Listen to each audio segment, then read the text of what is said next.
Masih bersama kami pemirsa di Liputan Metropolis Malam, ditinggal oleh pemiliknya menunaikan ibadah sholat tarawih. Sebuah rumah di Musi Banyuasin dibobol maling. Atas kejadian tersebut, uang jutaan rupiah dan 1 unit handphone hilang dicuri.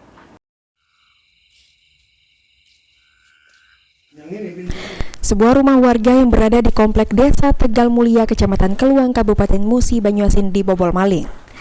Sang pemilik rumah yakni kakek Musihan bersama nenek Mujinem terkejut. Saat pulang dari sholat tarawih di masjid, kondisi pintu belakang rumahnya sudah terbuka dan bagian dalam rumah berantakan. Setelah dilakukan pengecekan, uang yang disimpan di lemari pakaian sebesar 4 juta rupiah dan 1 unit handphone yang berada di meja raib digondol maling.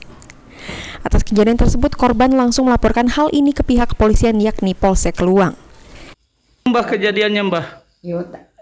Itu taruh tinggal taruh lagi. Malah dibuka. Jadi kosong tempat ini. Ya, kosong.